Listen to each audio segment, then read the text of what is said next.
the Speedway Stadium section. Get on your feet. You will be able to say that you were here at the start of a brand new endurance era. The new formula for prototypes. The Cadillacs have their headlights on, the white lights beaming down the tri-oval, and we're getting ready to go green. Joao Barbosa and his teammate Dane Cameron from Action Express, and Joao Barbosa jumps out straight away as we go green for the 2017 edition, the 55th running of the Rolex 24 Hours of Daytona, live on IMSA radio across the world from Daytona International Speedway. And Barbosa's got an absolute flyer. Dane Cameron, Neil Janney starting the Oregon number 13 for Rebellion in third position, made up a bit of ground there, and the GT Le Mans cars already trying to get on terms with some of the PC runners. Off the road. Is that one of the Acuras? That is one of the Acuras, yes, Jeremy, going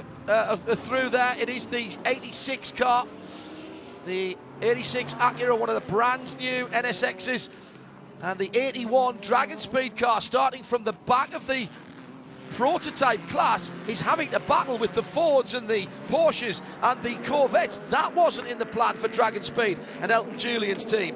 Meantime, further up the field, Brendan Hartley's got his hands full as well, with Stephen Simpson and Jonathan Bomarito right around him, as they're onto the high banks for the second time of asking. There's a very racy start there also from Ricky Taylor in that number 10 Konica Minolta Cadillac, but Neil Janney able to repel that challenge and retain third place behind the two Action Express Cadillacs. It is the Mustang sampling car that leads from the Whelen Engineering Cadillac as they come around the banking towards the completion of lap one.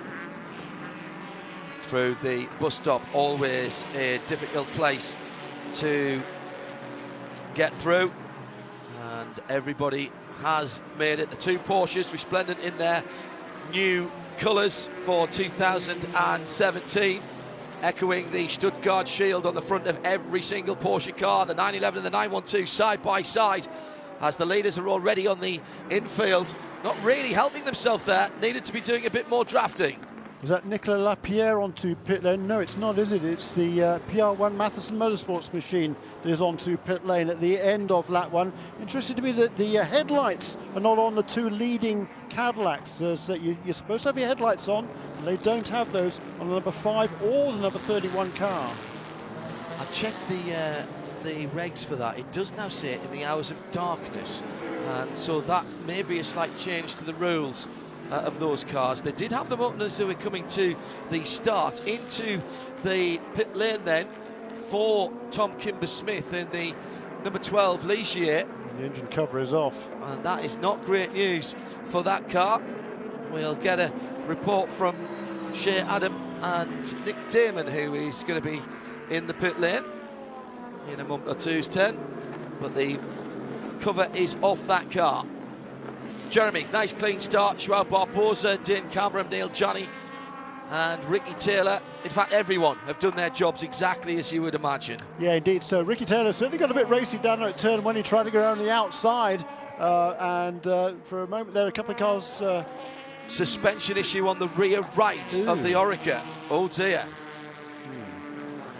On the first lap, that's strange. So 4 minutes down. Let's go down to Shea Adam, where that this is very bad news early on, Shea, for the number 12 Oreca. Yeah, it is. They pulled into the pits and immediately took the engine cover off. They knew what they were looking for. As soon as this car came to a stop, went to work on it very quickly indeed. And it doesn't look like anything is broken, actually, John. Just maybe something came loose. They're trying to tighten a hose that has come off on the right side of the engine bay. But I'm not alone anymore, because I think a Mazda, yeah, it is, the 70 just came in. Nick?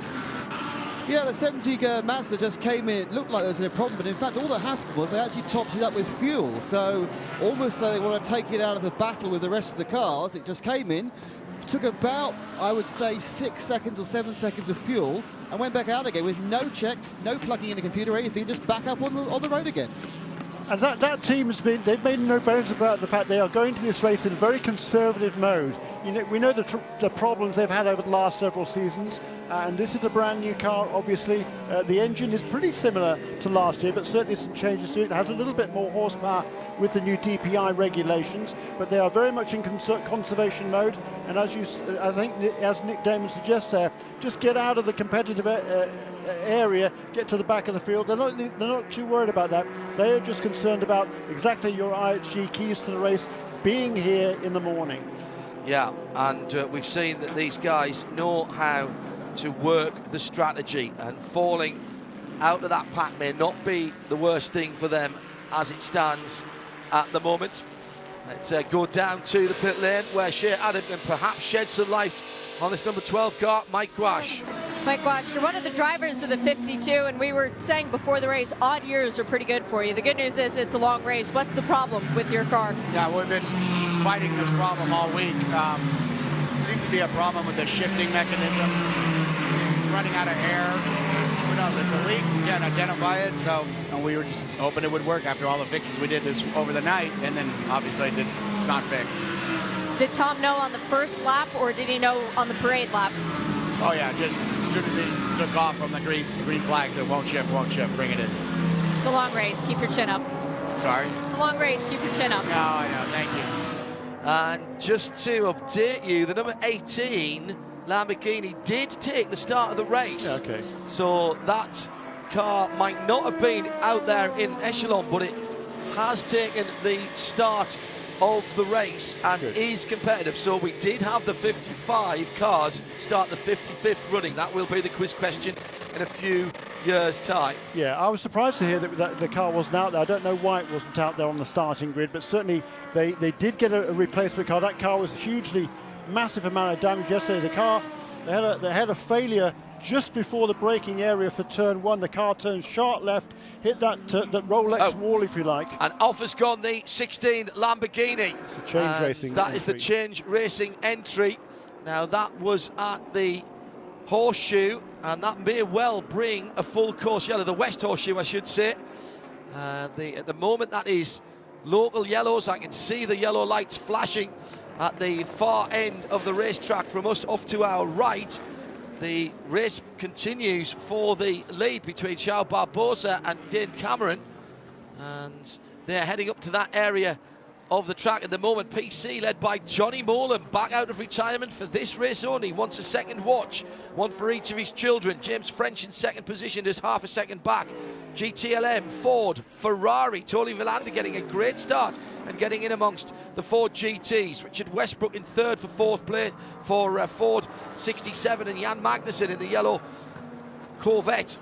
Next up in GTD, Alessandro Perguidi leads for Ferrari, the 51 machine, with Marco Sorensen for Aston Martin in second, and Alessandro Balzan has third position for the 63 Scuderia Corsa team. That's how they stand with 8 minutes completed, and still yellow flags at the west end of the circuit at the Horseshoe. Yeah, Aston Martin then splitting the two Ferraris at the front of the field in GTL, but a big long train of cars there.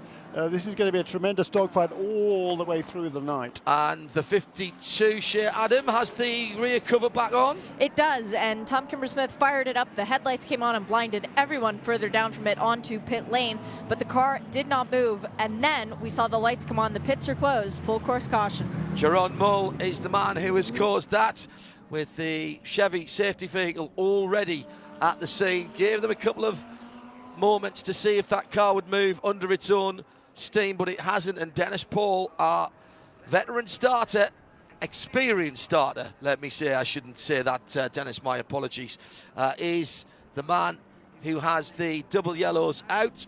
There's damage to the left front of the matte black, white and green Lamborghini. This is the Huracan GT3. Driver being spoken to at the moment may have had a little help from the car he was battling with at the moment. It's the NSX number 93 that he was battling with. Just gone through, oh no, through the kink, got onto the right-hand curb. Didn't need any help. No, he did that all on his own. That would have been a real eye-opening moment, because he knew I'm afraid Jerome Mull knew he was going to have a big accident from a very long way out at that point. Yeah, and a bit of a tank supper going horrible. on through the kink, I think, and got a couple of wheels off over the curb on the grass on the exit of turn 4, and after that he was basically a passenger. The car went from one side to the other, and then it kept on going on to the grass on the other side of the road, and finally into the tyre barrier. So hopefully he was able to scrub off a goodly amount of speed and not have too much damage on the car. But it's a great onboard footage from the number 93 car, and aboard that car for the starting stint is Andy Lally. One incidentally of 17